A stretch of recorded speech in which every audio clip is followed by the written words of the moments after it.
Hello, my name is attorney Kenneth Walker. I'm a lawyer with the law firm of Walker and Chambers. We're here today at Highland Hills Library. We just finished the Empower series workshop on estate planning. We have had a wonderful time today, a very good turnout.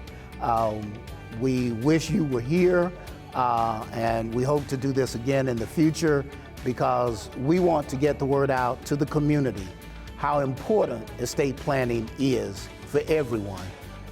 Most people assume when they hear the term estate planning that it's only for rich people. No, it's not. It's for all of us. Every ordinary person, every ordinary human being needs an estate plan because estate planning is not just about the things that you own, the money that you've accumulated, the wealth that you've accumulated. It is about the people that you leave behind. It is about your life and the legacy that you want to leave for your family and for your community. And so everybody who cares about taking care of their loved ones, everybody who's concerned about even taking care of themselves in case they become disabled needs an estate plan. And when we do this the next time, we'd love for you to join us.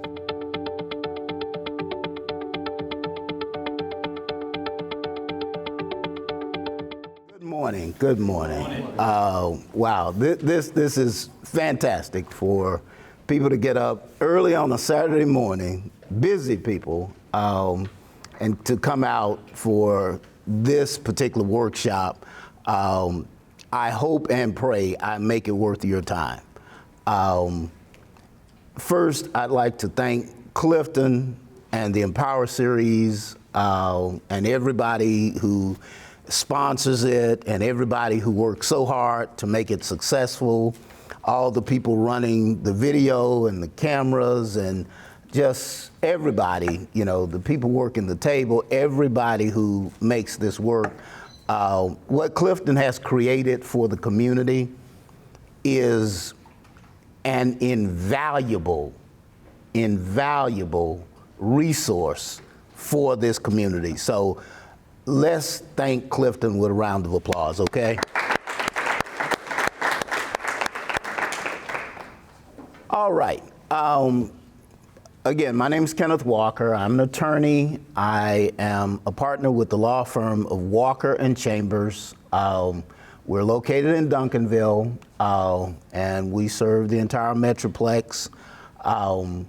We have been around since 1996 is when we formed the partnership.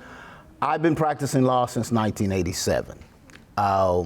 My areas of practice at Walker and Chambers include not only estate planning and probate matters, but we do a lot of work for small and mid-sized businesses. So we wind up doing a lot of contracts. We do a lot of commercial litigation. We do business organizations like corporations and partnerships. We do tax law. We also represent individuals. And so a lot of our business owners come to us with their family needs. And so we represent individuals as well. We represent individuals like you. And so if you need an estate plan done, you need wills and trusts, things of that nature done, we do those types of things. We also do family law, we do employment law, and we do general civil matters. The only thing we don't do is criminal law, but if you call us even about that, we'll try to help you find someone, the appropriate person to handle that situation, if that's what your need is as well. I love what I do. I really, really, really love what I do. I do it because I love it. I make a living doing it, but this is what I plan to do since I went to law school, to be able to serve the community and to help people in difficult situations solve difficult problems. And we've got a topic today that may be a little bit intimidating to most people. Estate planning. That sounds like rich people law. I'll never forget when I was in law school, my estate planning professor, I went to Harvard Law School, and my estate planning professor was what you would imagine an estate planning professor to look like. The gray, silver hair, very articulate, slight kind of Bostonian type accent. And one of the first things he told us in my estate planning class is, this is not poor people's law. And I never forgot that, because one of my goals in life as a lawyer is to take law and translate it down to average people, okay? Because too often law is used as an instrument by the powerful and the wealthy to oppress poor people. And so this whole fancy topic of estate planning, we're gonna break it down to the community level. We're gonna break it down to where it is accessible to the average, ordinary person. Because unlike my estate planning professor, I believe that every human being has an estate that is of such significant value that you should have a sense of urgency about protecting your estate. And the first thing we're going to dispel is the whole notion that you have to be rich to have an estate, okay? You don't. You just have to be born, all right? If you're born, you're alive, you're a human being, you are of value. And the things that you do with your life are of value. And those are the things that are part of your estate. And it goes far beyond the material things that you acquire along the way during life. And we're going to illustrate that by some examples later. But to get everybody engaged, because as Clifton said, this is a workshop, okay? Emphasis on work, okay? This is a workshop. This is a place of work today. And so we're going to go to work, all right? And the first thing I'm going to do is I'm going to wave my magic wand, and I'm going to give all of you law degrees and law licenses, okay? So everybody right now is a lawyer, okay? All right, we've got a big law firm here, okay? It's the equivalent of any big downtown law firm, all right? All right, so everybody, put on your law hat and start thinking, okay? And here's our scenario. I am the managing partner of this law firm. We have a client coming in to see us today. I've gathered my top associate attorneys together to help me prepare for this consultation with our client. And so I've given you a memorandum that outlines kind of a profile of the client, and we're going to have a working discussion about how we get prepared to deal with that client, okay? So, fellow lawyers, if you have copies of the handout, let's go all the way down to the last page where it talks about the hypothetical client. All right, here's our hypothetical client. She's a single woman. She's 40 years old. She has 2 children. They are 10 and 11. She's divorced. She has a large extended family, aging and sickly mother and father, 4 siblings, lots of aunts, uncles, cousins, nephews, and nieces. Some extended family members are doing well, others are not doing so well. She's not rich, but her extended family views her as the one who's doing the best and able to help the most. She has a good corporate job. She makes $100,000 a year. She has a house worth $200,000 with a mortgage of $150,000. So there's $50,000 of equity in the house. She has $10,000 in checking and savings accounts. She's got a mutual fund with $15,000 of stocks and bonds. She has a car worth $10,000 and the note is paid on it. She has a 401k plan with $150,000 for retirement. She's got an IRA, an individual retirement account with $30,000 in it. She's got a life insurance policy with $150,000 in it. She has nice clothes and jewelry and nice furnishings, but nothing fancy. $1,000 of credit card debt. She's got an ex-husband. He's remarried. He makes $100,000 a year. His second wife does not work. He owns a business with a partner, and they own the business 50-50.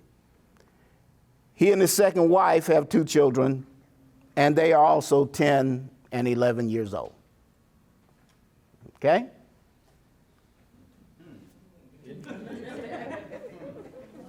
Now, this is a first. This is a first. This is a first. Usually, I always wait for the but the this time came from a brother. Usually the come from the sisters, okay? Sisters, y'all got to slow this morning. Oh, y'all just, okay, all right. Okay. That's a first. That is a first, okay. All right, bruh. What's the Well. Those 2 children that they have, 10 and 11, with his second wife, they could possibly be adopted. They're not. Everybody's biological. Well, there you go. But good try. Good try. You are thinking like a lawyer, okay? You have to open your mind to all possibilities. Okay, that's very good, lawyer. Okay, but everybody's biological. Okay, no adoptions here today. Okay, all right. First question, legal team, is when our client comes in today, what is likely to be her major concern as it relates to her estate? Her children. Her children. Okay. All right. And what is she going to be concerned about as it relates to her children? How to distribute it, make sure everything goes where to who it's supposed to go to. Okay. How to distribute it? What else is she going to be concerned about? Their interest in that business. Their interest in dad's business? Yes, sir. Okay, what else? Who's going to administer it? Who's going to raise the children? Other things. Their future for future education. because she doesn't have enough life insurance and she's not necessarily preparing for their college. Okay, all right. She may need some more resources to prepare for college. Okay. Maybe also worried about even finances going towards his other children. The brothers are really on this thing today. Usually that comes from the sisters, but okay, all right. How things, what you say? Yeah, we already know that, right? Okay.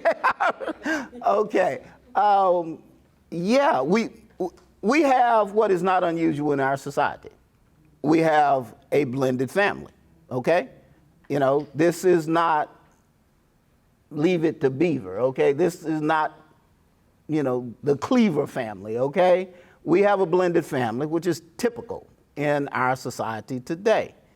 And one of the reasons I give this hypothetical is, like I said, I want to make things real, okay? Because the real part of estate planning is not stuff, it's people. That's the real part of estate planning. It's about people. It's about the people that you care about and doing for them the things that you want done. So we've got a client who has 2 small children, and of course she wants to provide for them, but the reality of her situation is there are a lot of things that could affect them if she doesn't take control of this situation. And one of the things that could affect them is the blended nature of the family, all right? That's just part of the reality of what we have to deal with when we sit down and look at people's situations. Everybody's situation is the same, and this is not a value judgment on anybody's family situation or anybody's lifestyle. It's just to illustrate everybody has unique challenges that they have to deal with when you sit down and you start trying to plan for them and their family. And so we have to get a good understanding of what that is before we start, pulling out, things in our legal toolkit and just, trying to apply, this kind of one size fits all model to everybody, okay? How many people are familiar with a website called LegalZoom? Okay, all right. LegalZoom is a very popular website. It provides basically legal forms online, okay, including wills and things of that nature, all right? And you can use that to create any type of legal form that you want almost, all right? The problem with LegalZoom is it really is just forms. And if you read the forms carefully, they make it real clear. We're not giving legal advice. We're giving you legal forms, all right? And what those legal forms don't do is what we're sitting here as our hypothetical law firm doing today, which is, okay, let's really understand who the client is, what her situation is, and how we meet her need. And then we go into the toolkit and start figuring out what tools we need to bring to bear to address her needs. So one of the things we know we're going to have to address is the blended nature of the family and the concerns that she may have as to what happens when she's gone.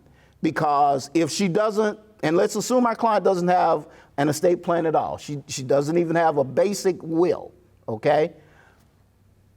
If she died, what happens to her estate? No, the state doesn't take it. No, they don't take it. But the state does have a role in it because everybody who doesn't have a will, okay, the state writes a will for you. It's, oh, there's another Yes.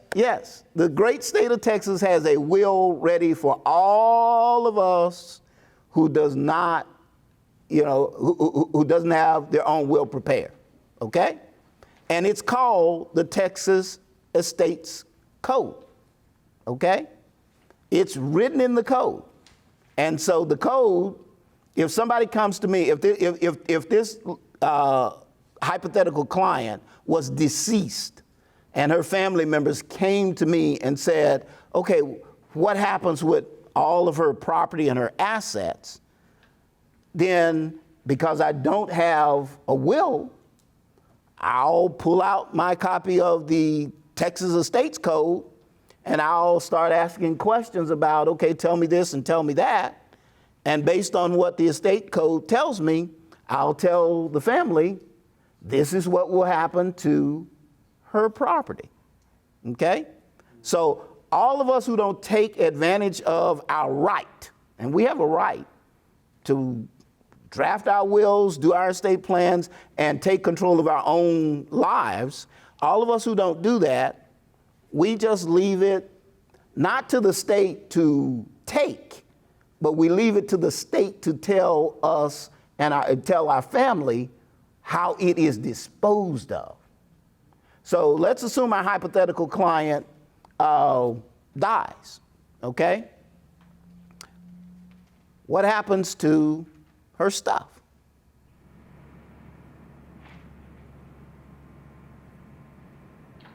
I guess it gets stuck until they find an executor or something. Okay. Somebody may need to be appointed as, when you don't have a will, it's called an administrator over her estate. But let's put aside that issue, which is a very important issue, and the Texas estate codes will tell us how that's done, okay? And we're gonna come back to that. But let's think about just her property right now. What happens to the property? Her family's gonna come in and take bits and pieces of it. Okay. And we said we're going to get real, okay, and you've hit the real button, okay? So long before the legal process gets revved up, certain family members may just start laying claims to things, and we call that extrajudicial,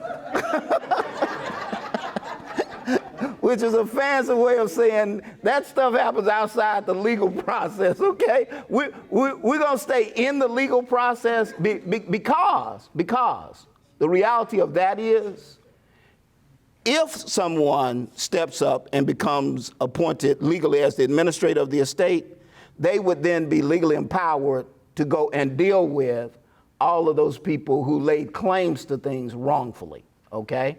So we're going to assume somebody's going to step up, get legally appointed as the administrator over this estate, and if any of that madness happens, they're going to deal with them, okay? All right. But, no, it's real. Okay. Yes, sir. Is it possible, because the father, if something happens to the mother, he is the next of kin for those kids, is it possible that he gets those kids and is the administrator of her? Bingo. Dad is in line as next of kin to be appointed as administrator, should he choose to do so. And he has a vested interest in doing so. I'm sorry, your comment was? That's messed up. Okay. Why is that messed up? Because it just depends, I guess, on what if I was the mom, what I think of the new wife and the other. You did.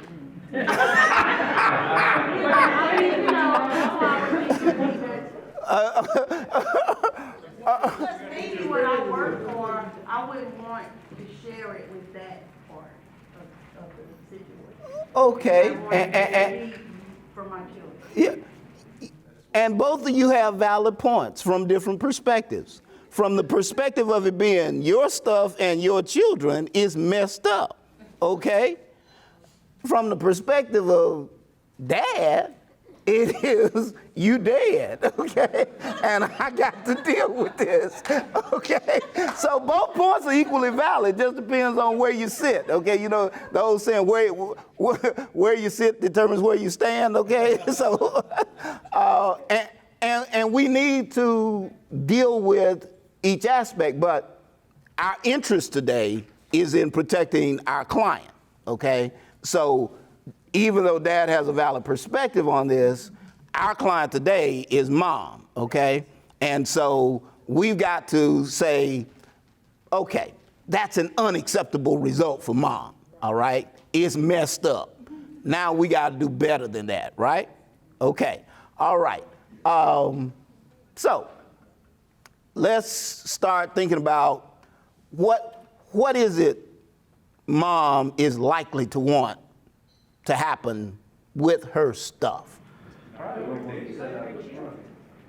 I heard children and, okay, children, parents. To be in some protected form of trust, so her children can maintain those assets, or as it grows, when they become of legal age, they still have it as an inheritance or assets. Okay, all right. So you want it protected, especially while they are minors, okay?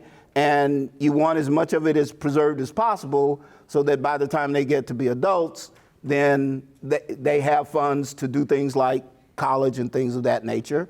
But she's also got other concerns. She's got concerns about her aging and elderly parents, right? Okay, all right.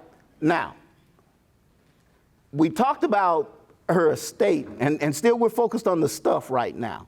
We're going to come back to the people. With part of her stuff, without a will, I told you it's going to be directed by the estates code, okay? Right.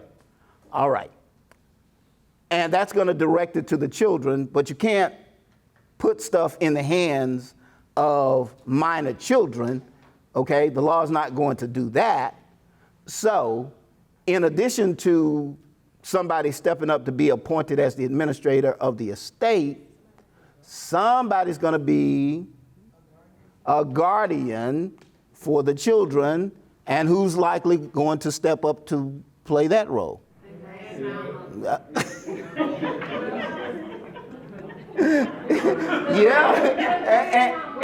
And you're both right again, okay? Dad and grandma are going to step up, okay, and fight. But legally, who's going to win this fight?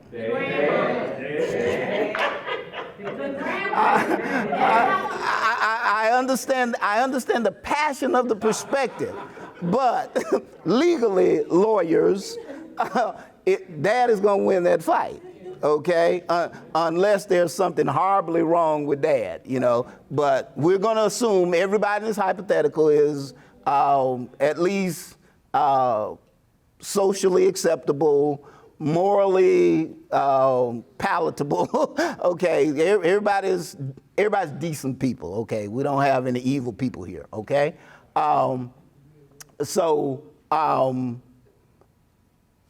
then there's another part of her stuff that the estates code is not going to deal with.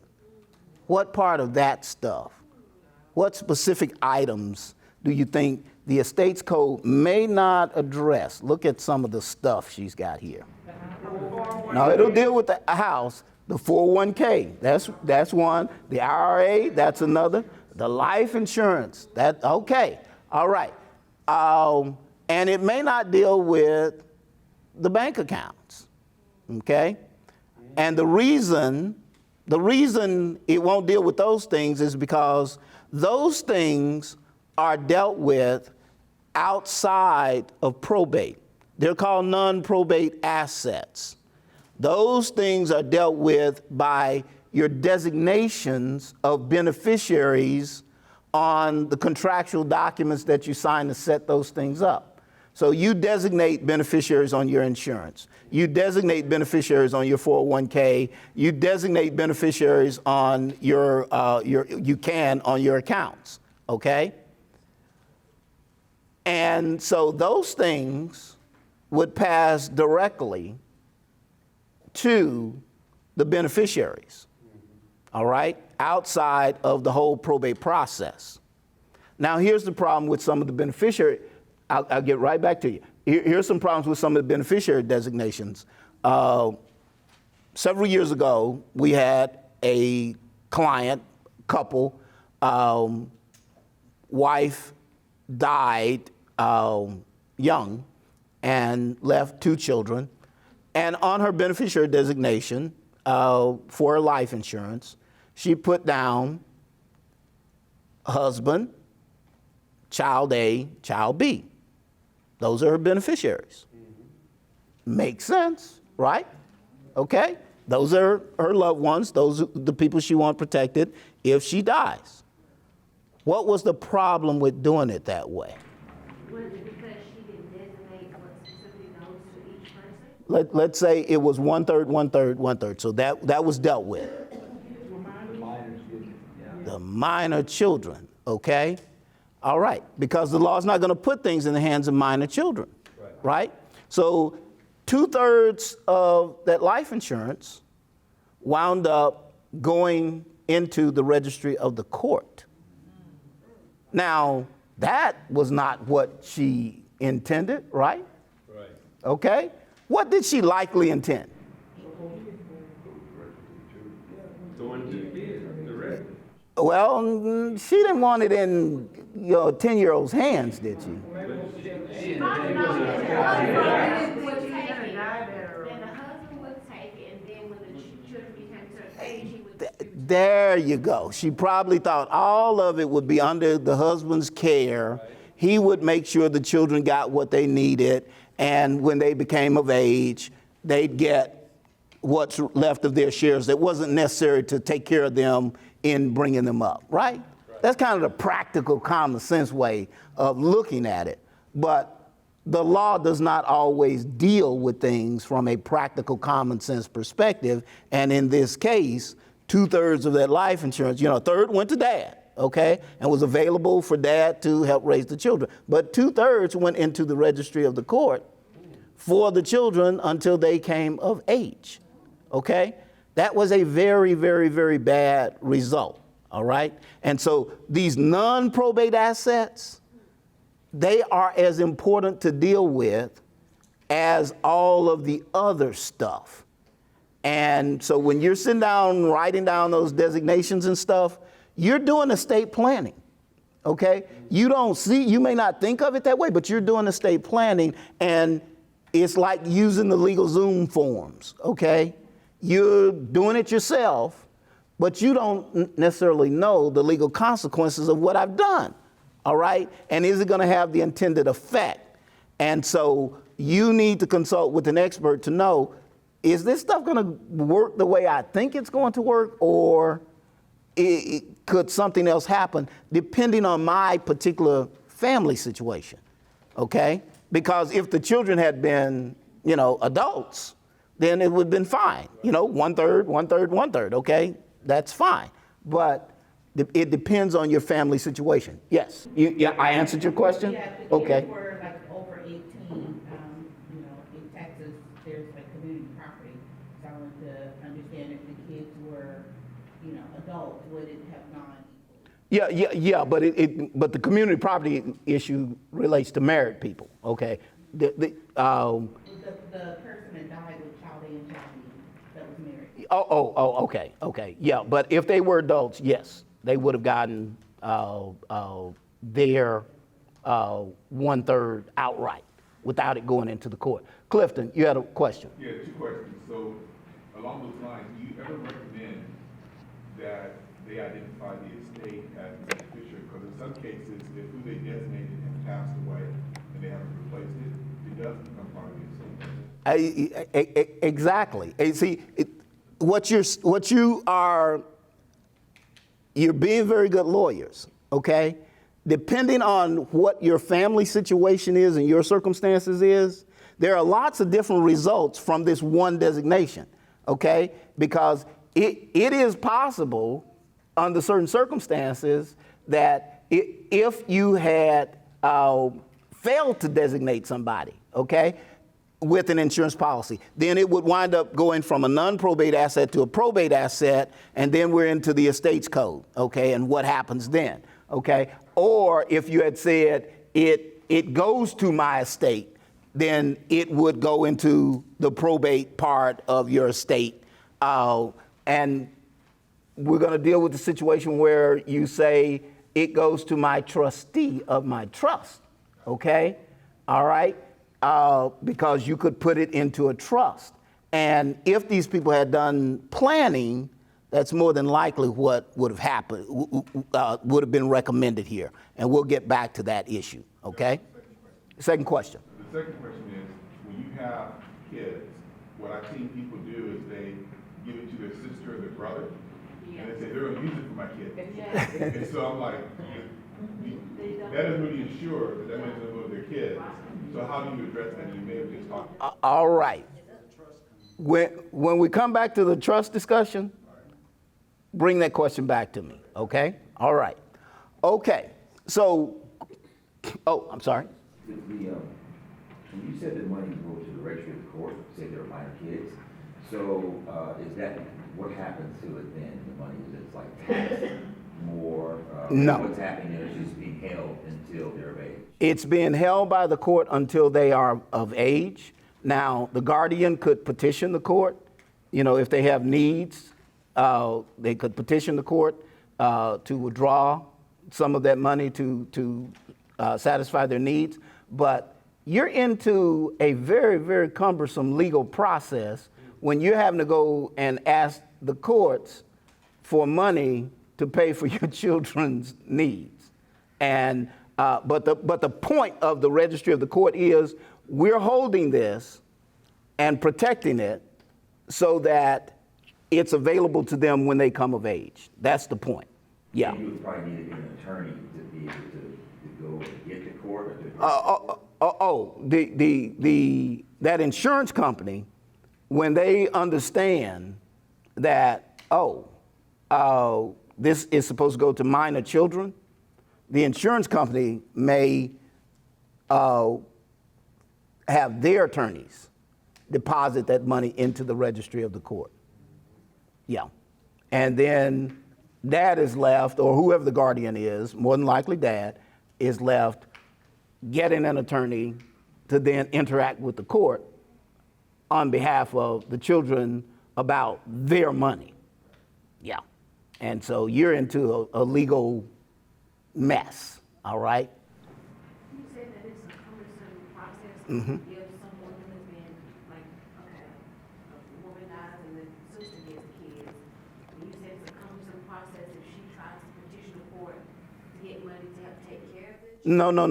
I'm saying in this hypothetical where we had 2/3 of the insurance money being paid by the insurance company into the registry of the court so that the court could hold it for the children until they came of age. And if the legal guardian, whether it's dad or sister or whomever, okay, the legal guardian has to now go to the court to petition the court saying, I've got current needs for these children that have to be addressed. Please give me some money to do so.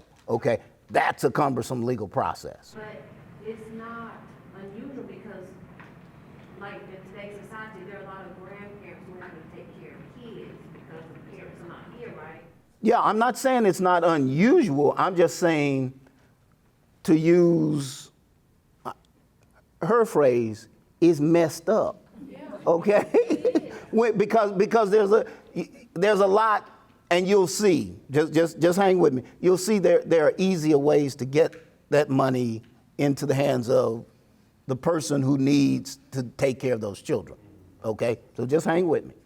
I think to help her understand this, because you don't just go to the court and say, I need X amount of dollars. You have to show also. Yeah, you got to have a lawyer present a case.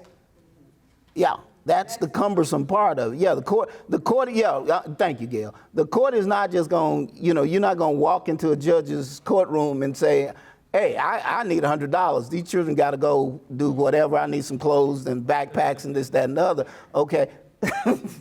Judge is going to say, I understand, ma'am, but you need to go get you a lawyer, okay? Yeah. It's hard because I know a lot of grandparents who have to take care of their kids. Yes. Their grandkids. Yes. And they need help.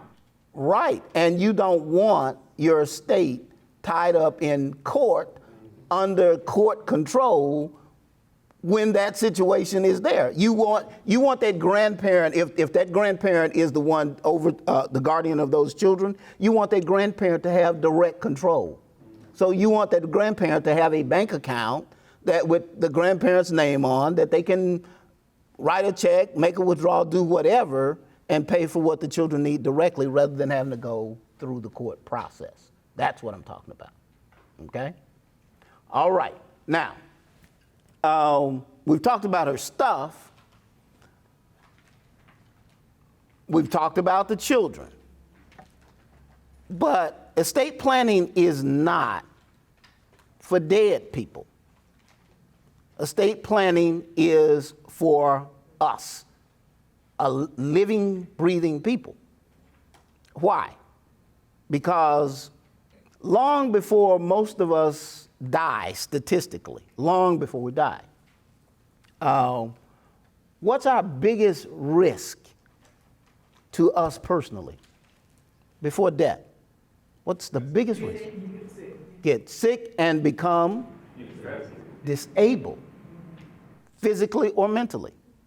And so if we're blessed to live long lives even, okay, most people go slowly, okay? Your health deteriorates over a span of time, and you become weaker and weaker and less capable of taking care of yourself, okay? Even if you live a very long life.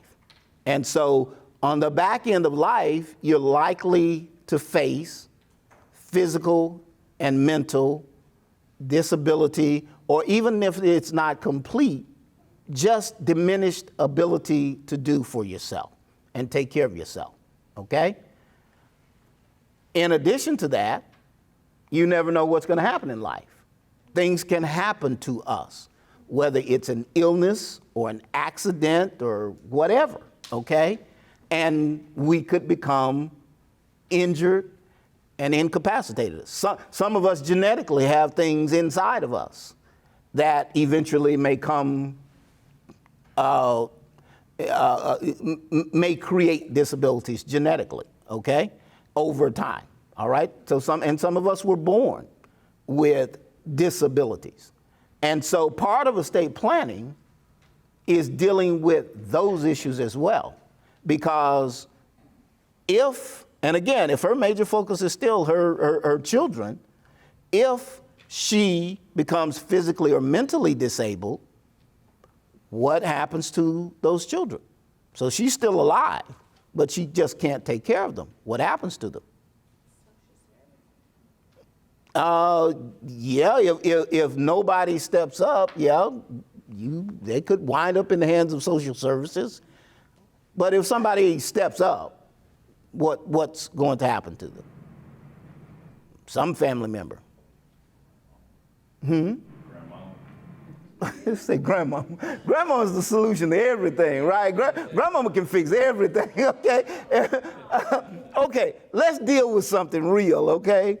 We put way too much work on grandmama, okay? We put way too much, okay? And so lawyers, in our hypothetical client profile, what did I say about grandma and granddad? What did I say about them?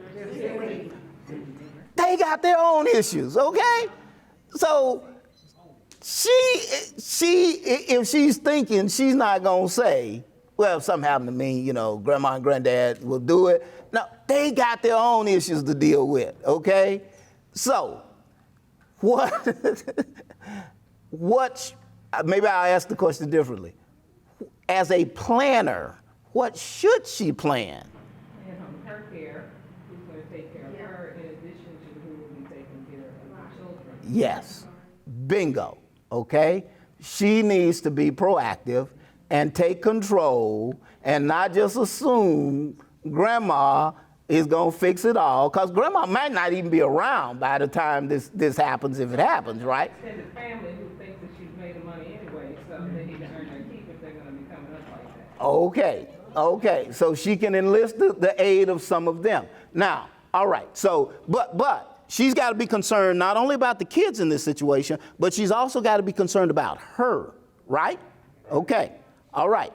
I'll get back with you in just a minute. All right. She's got to be concerned about both, okay?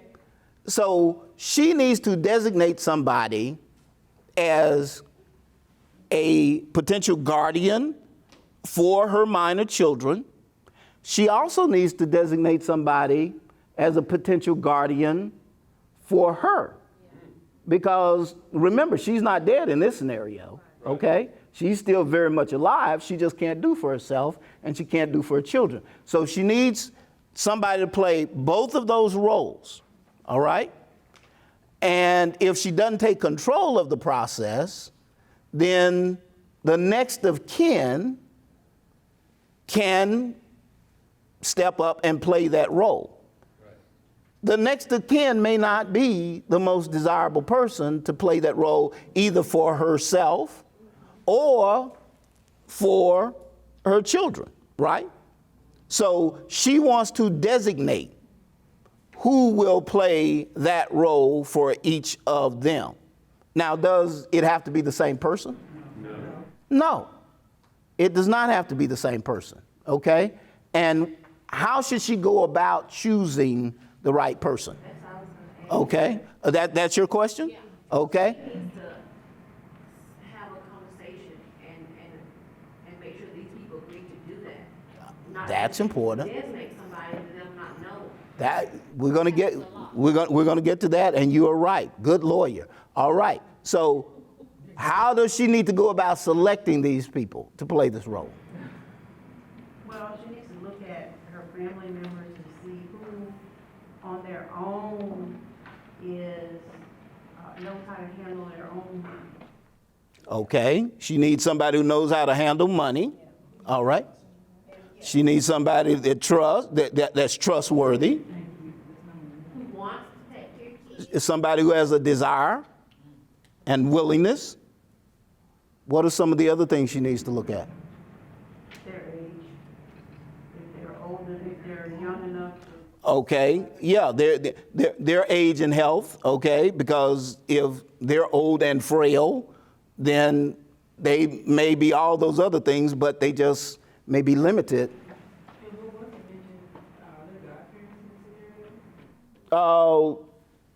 Let's assume maybe there are, okay, maybe there are. Okay, but again, yeah, and so godparents could be a possibility, but we're looking at what attributes do these people, godparents, relatives, whomever, what attributes should they have, okay? Any other attributes? Does location or their accessibility? Yeah, I mean, yes, they do need to be physically present, okay? So designating somebody across the country may not do the job. I would say someone who had similar values to us. Ah, very important. Values. What are their values? And how closely aligned are their values with her values? I think they need to be an independent thinker because you don't want to know their life situation and you might be able to influence them too. So they need to be a strong thinker. Oh, yeah. Needs to be a strong, independent thinker because they're going to be faced with a lot of pressure in this situation, a lot of competing interests, okay? And so they've got to be independent in that regard, all right? You're talking about the children, but you also laid out what if she's disabled? Who's going to take care of her? It's hard to get somebody to step up for that child. You're right. You're absolutely right. And all of these attributes that we're talking about as it relates to somebody taking care of the children, these are the same attributes that she needs to think about as it relates to taking care of her. Okay? And Also need resources as well, because their own personal resources, because they're going to probably need even beyond what she has. They're going to need, it could be, especially the kids, depending on where they live.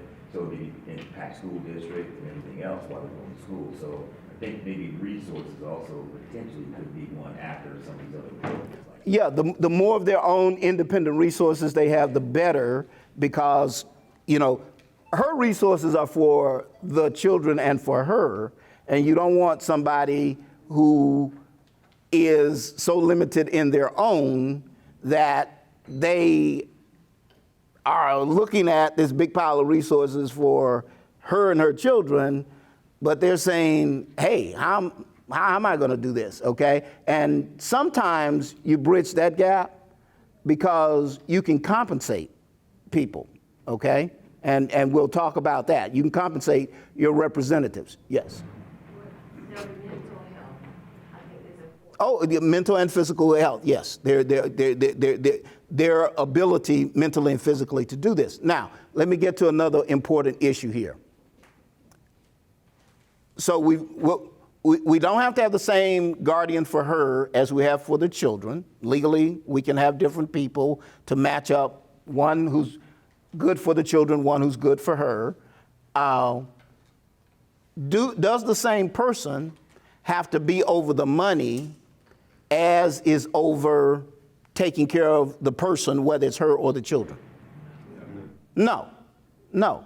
You can designate someone different to play the role of caregiver for her or the children versus making business and financial decisions. You can designate different people to play those roles because one person may be an excellent person as a caregiver, but you couldn't put 2 cents in their hands, okay, without it falling out, okay?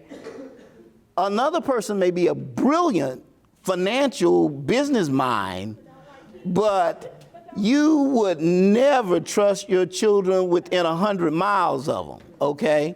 So you can designate different people to play those roles. Well, in that instance, would you have to make sure that those two people actually get along, because if not, there's going to be more conflict? Yeah. Okay, very important point. All these people that you put on this team, the more people, and especially the more people you have in different roles, you need to make sure that they have the right chemistry to work together, and everybody stay in your lane, okay? And everybody follows her instructions and directions as she laid out in her estate planning documents, okay?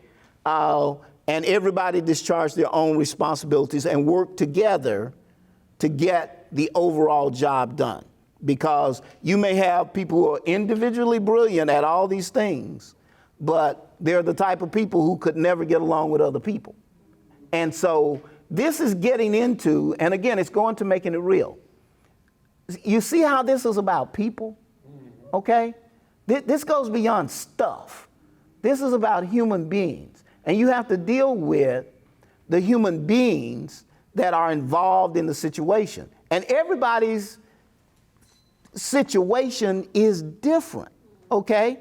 And so you have to look at the people who may be involved in your situation, okay? You may have to structure it one way for that group of people versus the people involved in somebody else's situation. It may have to be structured in a totally different way. Even if all the numbers and the property and all that was the same, the people and the chemistry, the human beings, are different from situation to situation, and you have to take that into account when you're putting these estate planning documents together. Yes, sir. There's a lot of different attributes there, and I know not every family may have all of those. So is there any way or anything you can do to help prioritize those, or like which one is the most important, just in case of all of them aren't? Good question. What we do is we have to prioritize based on the client's goals and the client's values. So we have to know enough about the client, their goals, their values, and the only way we can learn this is by sitting down and talking, having this type of dialogue with the client to be able to get a sense of that. And once we have a sense of this is the client's goals, this is the client's values, okay? And so how do we now get from where the client situation is to where the client wants and needs to be? All right? Okay. You guys are really, really good. I'm sorry, I forgot. You went to law school. Yeah, you did. It shows, okay? All right. Now, let's talk about some of the tools that we have available. Go back to the beginning of the handout, and let's run through some of the tools that are available to us to help our client. First of all, we're going to start with a will, okay? And in this particular situation, as with all our clients, we start with the will, okay? So we're going to set the will up such that the will designates an executor over the estate, okay? And so we're going to address that issue. That's the person legally over the estate. That's the person who will be interacting with the court to make sure that all the legal filings and paperwork is taken care of, all right? And we're going to ask our client, are there any specific bequests that you want to make, okay? Because sometimes people want specific items to go to specific people. She may want all of her jewelry to go to her daughter, okay? She may want her books and artwork to go to her son. Okay, so we're gonna get those things dealt with, all right? And you do not have to designate every single item, okay? So these are only kind of special things that you wanna make sure certain people get those things. So we're gonna designate those things, and then everything else that she owns, we're going to put it into the trust, okay? Everything else is going to go into a trust because the trust will give us more flexibility once she's gone in terms of dealing with it and managing it. That is the everything else, okay? All the stuff that is not specifically designated is the residuary, okay? And so we're going to put all of that stuff into a trust, all right? The trust is going to be called a living trust, okay? Because the trust is going to actually be in existence while she's alive, all right? It's going to continue after she dies, but we're going to create a trust that's in existence right now for her, all right? And she's going to be the initial trustee of the trust until she is deceased or incapacitated. So she's in control of her trust, all right? And we're going to take all of her other stuff and put it into the trust, okay? So the stuff that exists now will go into the trust. And then when she dies, anything we haven't designated into the trust will flow from the estate through the will into the trust, okay? So all of her stuff is going to be consolidated into the trust. The other thing we're going to do, and this gets back to one of Clifton's earlier questions, is that life insurance and all of those things that are designated through beneficiaries, we're going to change the beneficiary designations to make the trustee of the trust the beneficiaries of all of those things so that when she's gone, everything is consolidated into the trust, okay? And then from the trust, the trustee of the trust, after she's gone, she'll designate a successor trustee, okay? And the successor trustee will be the person that she wants to put over the stuff, okay, for the children. The beneficiaries of the trust will be the children. She may want to do something for the grandparents, and the trustee will then be empowered to follow her specific instructions as to what goes to the grandparents, what goes to the children, okay? Because for the children, the way we may do this is, okay, trustee, you use whatever you need to use from the trust for the care, support, and education of the children until they are age whatever, okay? And some people do it this way. They say, well, keep it in trust until they're age 25, okay? They should have finished school by then, and after they're 25, they're still young, okay? So give them some portion of it outright after they become adults and they finish school and all of that, say age 25, but hold the rest. And then at a certain age later, give them another portion, and you can stagger it as far as you think necessary or whatever your values tell you. And at some point, you say, okay, you know, by that age, they should be capable of handling whatever. And so the trustee gives them everything, okay? As it relates to the grandparents, she may designate, you know, some dollar amount to go to them outright, or she may say some percentage of it goes to them outright for their care, or she may set up a separate trust for grandma and grandpa until they are deceased to take care of their needs. And then anything that's left over, you could wrap it right back around to the children's trust. You see the power of the trust? You see how much flexibility it gives you? And it gives you control of what happens without having to deal with the court. Because your trustee, once all of this stuff is consolidated and working in conjunction with the executor of the estate, you complete the legal process, everything is consolidated into the trust, and now the trustee can directly carry out the instructions that she has put in the trust document. Because that's what the purpose of the trust document is to lay out her instructions and the standards by which the trust will be governed. And the trustee is held accountable legally because the trustee has fiduciary duties. And so if the trustee doesn't carry out her wishes, the beneficiaries then can sue the trustee for breach of fiduciary duties.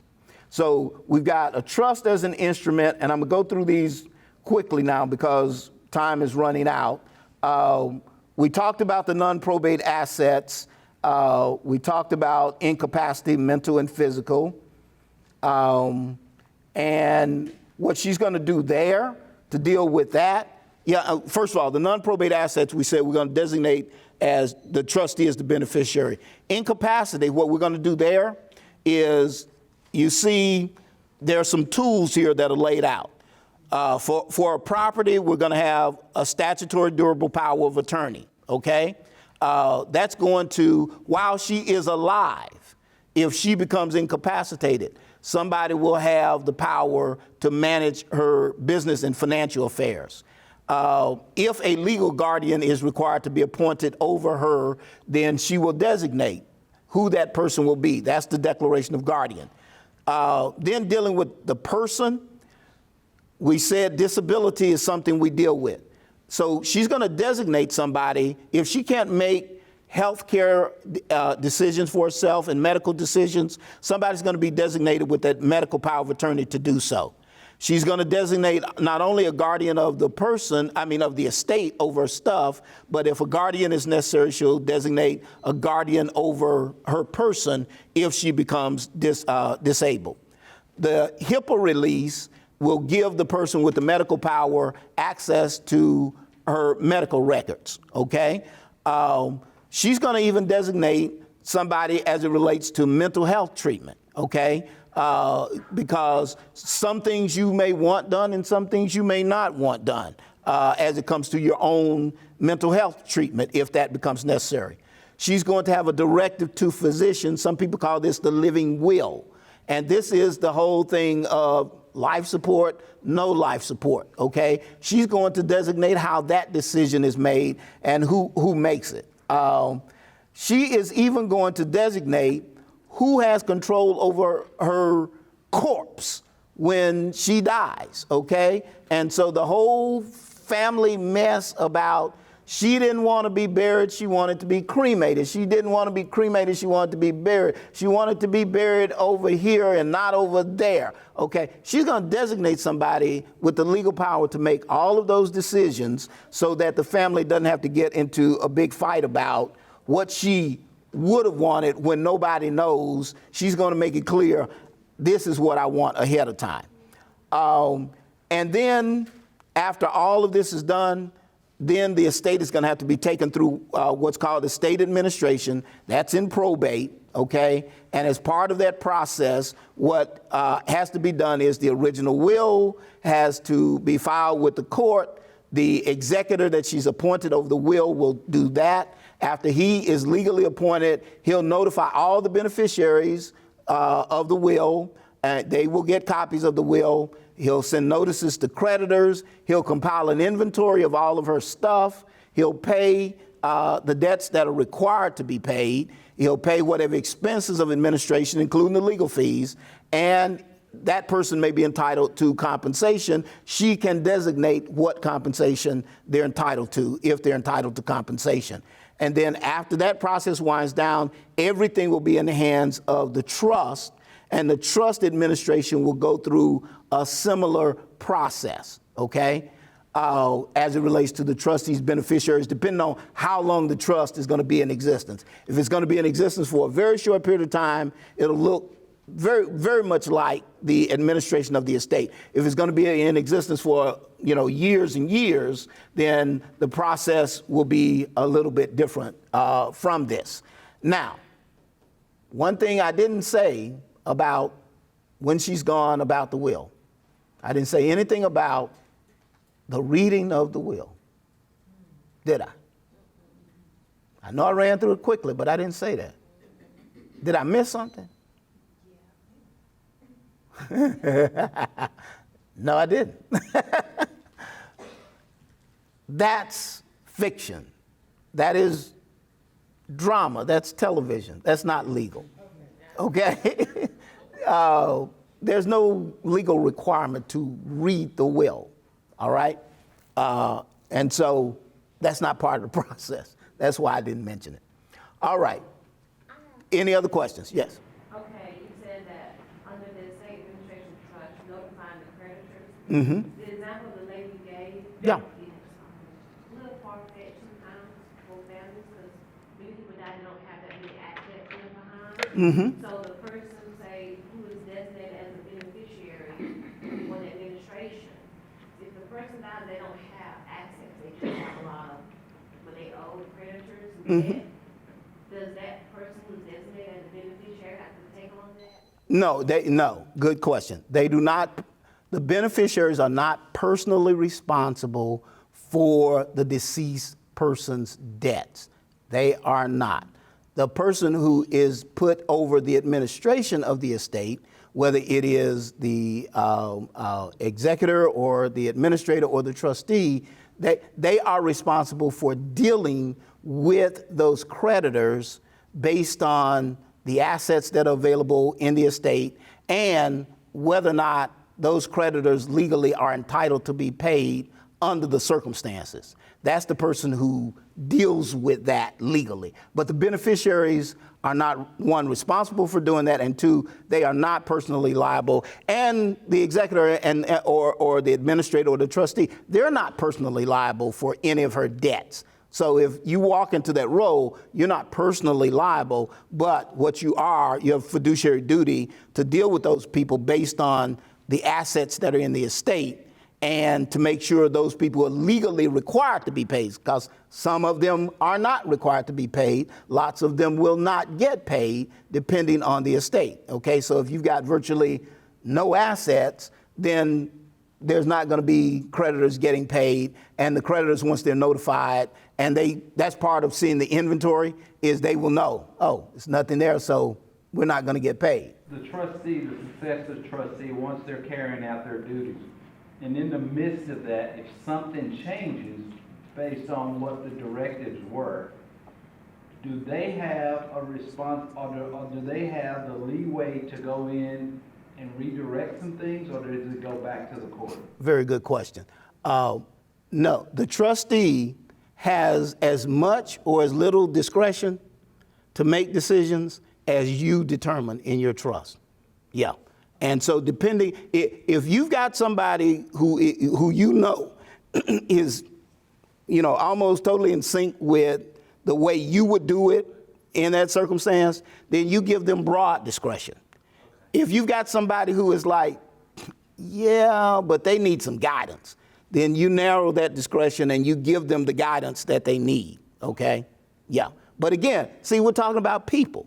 You have to know the people who are going to do this stuff and take care of this stuff. Yes, sir.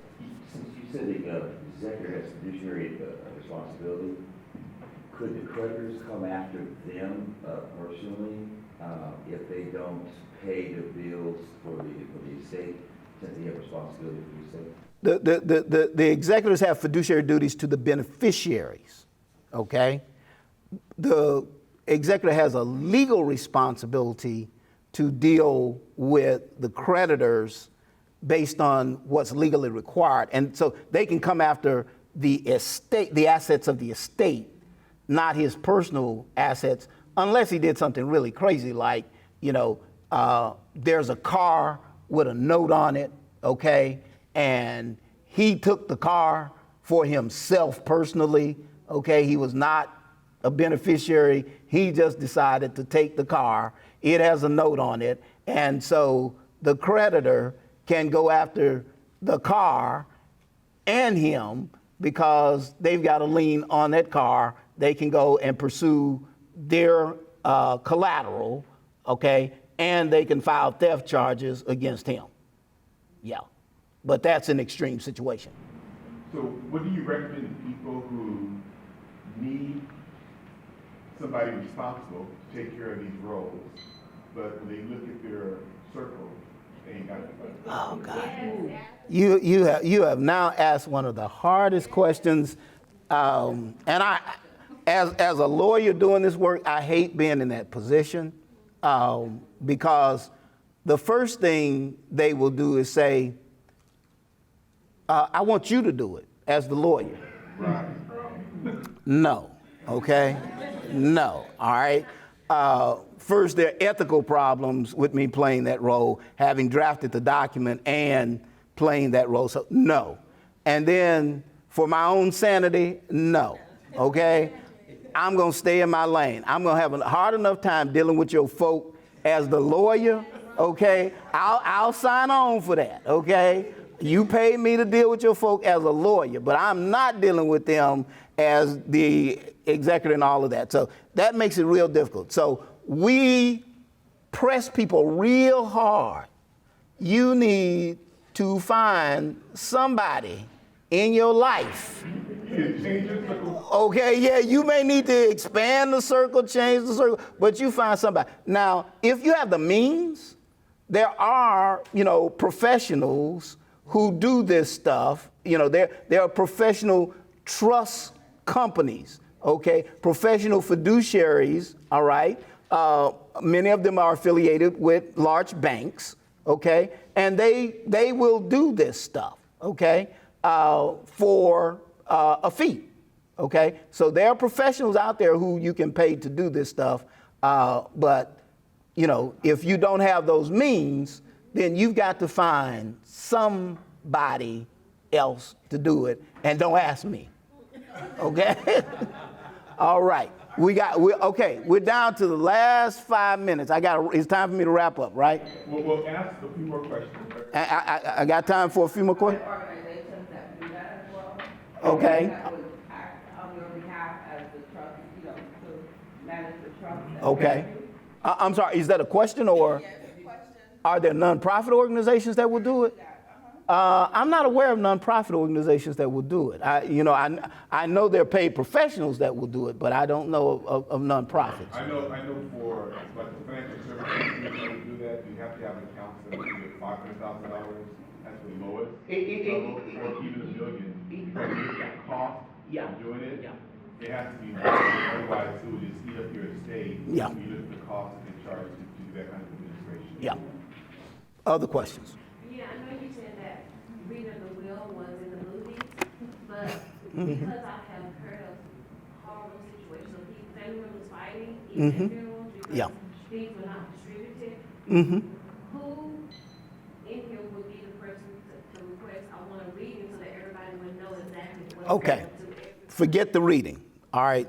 Let's deal with the problem, okay? But forget the reading. Everybody, forget the reading of the will, okay? All right? Throw that out. No. We'll deal with the problem, okay? The problem is everybody knowing what you intended and everybody getting what they're supposed to get, okay? That's the problem. The process is designed to cut that problem off, all right? When we sit down with our client and she designates all these people to do different things, we draft up these documents for her, okay? Then my next thing after we've done all of that is going to be, now, go and tell these people, okay, that you want them to play these roles, get them committed to play these roles, okay? If they got questions about what it requires, then we have to have a meeting with them and explain to them about what their role requires, all right? So that's step one. And tell them once she dies, don't do jack, okay, until you call the lawyer, okay, that did the documents. Nothing. Don't do anything, okay? Call the lawyer, all right?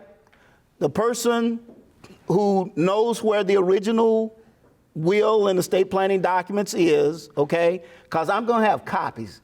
The client will have the originals, so the person over the stuff needs to know where the originals are, where she keeps them. They get the originals. They call the lawyer. So-and-so died. When can I see you? I'm bringing the originals to you. Take the originals to the lawyer, okay? The lawyer takes the originals, goes through it all, and says, okay, who's appointed as the executor of the estate? XYZ, all right, call the executor, so-and-so. You've been named as the executor.